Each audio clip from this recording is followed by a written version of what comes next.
Hello! Today we are going to be going over the Messy Life Organizer and Planner. This is my personal planner with my own pages in it. So this is like a step-by-step of exactly how I personally use my planner.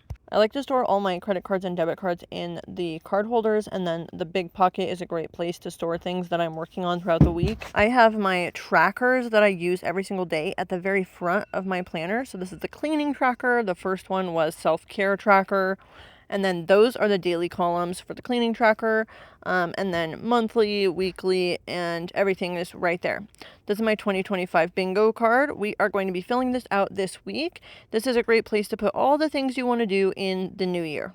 Each month comes with its own monthly calendar and monthly goals worksheet. As you can see here, there is 6 different columns for you to work within. And then this is the weekly vertical planner, which comes with a goals worksheet for the beginning of the week. And then as you can see, 7 days vertically aligned, a to-do list and a to-buy list. Each day has 3 bullets for your top goals for the day and 3 sections for you to break down your day however you would like. And then here is my personal prayer tracker, which has endless columns for your prayers and then also a 365-day prayer tracking section. These are my daily time with God worksheets. It's like a prompted journal for your devotion time and meditation. This is an ideas dump section where you can jot down everything that's in your brain. And these are structured note pages.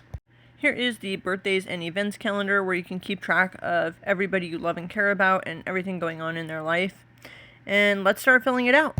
Right now I'm just writing down the things that are coming up sooner than later, and then filling in some other things that are quick to remember. Anytime you remember an event or birthday, write it down here or dedicate some time to filling it out. Then you'll use that, as I am here, to fill in your months with those birthdays. And since I don't have all my months always in my planner, I just do it per month as I go.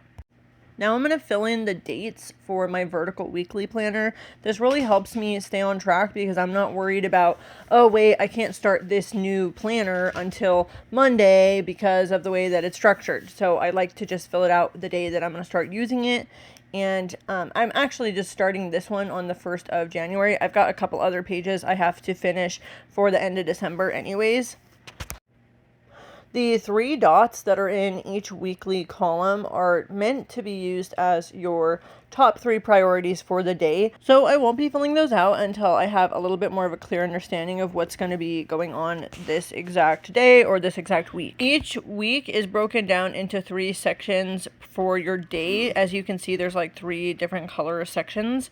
So the way that I just filled mine out, you could see me writing on the left-hand side, was I did personal, flexible space, and then my work and business, which I always call hustle. But you can fill those out however you would like. You can use them. You don't have to use them. You could use them as morning, noon, and night, which is really common, or whatever you would like to do. As I go, I'm just kind of remembering some stuff that comes to mind and then also working off of my last week to move some stuff forward and fill some stuff in that I missed last week.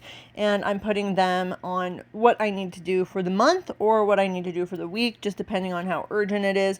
And then if I have stuff from my month that I didn't get done this week, I will add it to next week when that appears, if that makes sense. I try not to fill too much out too far ahead of time. I usually do 1 week at a time. That's just what works best for me because I like to switch things up a lot, or sometimes I'll realize I'm slacking in one area and doing too well in a different area and have to like rework my schedule the next week. And then I just keep jumping back to the pages that I need whenever I think of something. Usually while I'm writing stuff down and looking at stuff, I'll start remembering some other things I need to write in a different place.